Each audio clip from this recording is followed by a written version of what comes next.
that it threatens the very survival of mankind. The coincidence in timing of a global pandemic and a war with growing calamity of the climate crisis has exposed the fragility, vulnerability, and instability of the global supply chains of food, staples, and other essentials. Power shifts are taking place in international relations as the influence of some countries rises and others wanes. With this has come an insistence for reform to the United Nations to make it more relevant and reflective of the composition of today's world and current power structures, including reform of the anachronistic Security Council. The effect and widespread nature of technology is creating change faster than most can manage. Faith in multilateral systems is being eroded, and its capacity to do global good is being jeopardized by the rising crass, unbridled nationalism, which has shown the powerful to be nonchalant to the suffering of anyone other than their own population.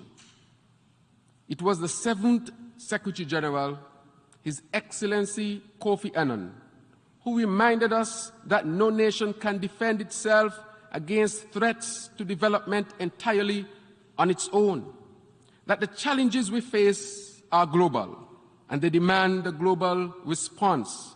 This remains true today. COVID-19, with all its consequences, has presented us with a powerful reminder that we are all connected, which compels every nation, every person to be their brothers and sisters' keepers. Mr. President, the United Nations finds itself at the crossroad in our reckoning with history's judgment. Do we want to be the body that abdicated our responsibility to protect the planet, or the body that debates and postures as the world around us submerges beneath a cascading crises? It is my hope that we choose instead to be the body that met the moment and responded to the fierce urgency of now. We must therefore use the 77th General Assembly not merely for political posturing, but for resolute recommitment to multilateral cooperation.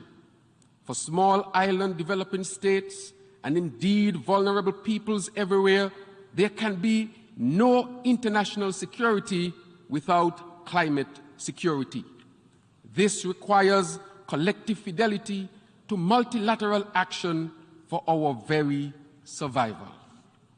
I am ready, and I am sure that all of us are eager to build a better world through multilateral action and uphold with all our will and might this sacred tenet of the United Nations.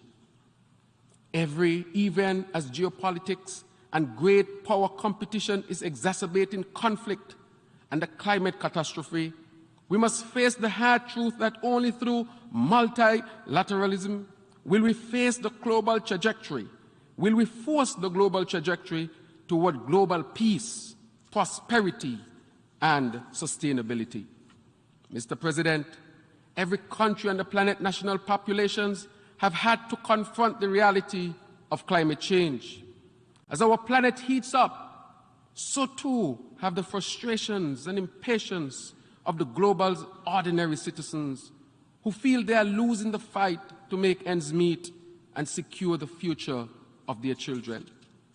Small island developing states and other developing nations experience a reality plagued by this continuous existential threat. With the passage of every hurricane, every outbreak of war, and every global food shortage, we all remain at risk of tipping the balance that we have striven to create over these many, many years. Thus, it is not enough for us to articulate this grim reality year after year. We must now look to act in ways that provide tailored responses to these vulnerabilities as to foster true resilience and risk mitigation. Therefore, I humbly urge countries to honor the financial commitments made before the COP26 to double contribution to adaptation financing by 2025.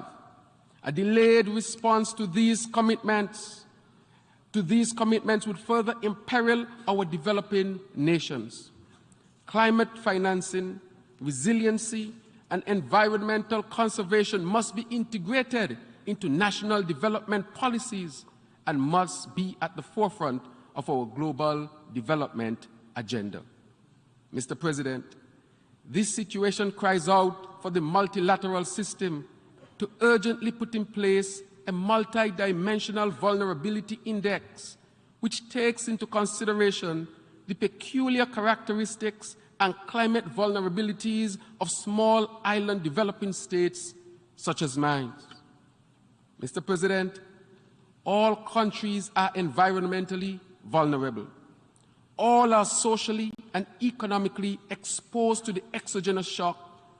But in the climate challenge, tourism-dependent countries in the Caribbean Sea, during several consecutive months of every year, run the real risk of a wipeout event. Surely this warrants special consideration. Caribbean nations are on the bullet end of a climate fight that we did not cause, do not want, and cannot afford, but we are unable to escape. I therefore join my brothers and sister leaders in CARICOM in calling for the development of a multi-dimensional vulnerability index, MVI. Therefore, St. Kitts and Nevis will use this index in its advocacy for a more appropriate redistribution of development assistance and access to concessional financing. Mr. President, notwithstanding this injustice,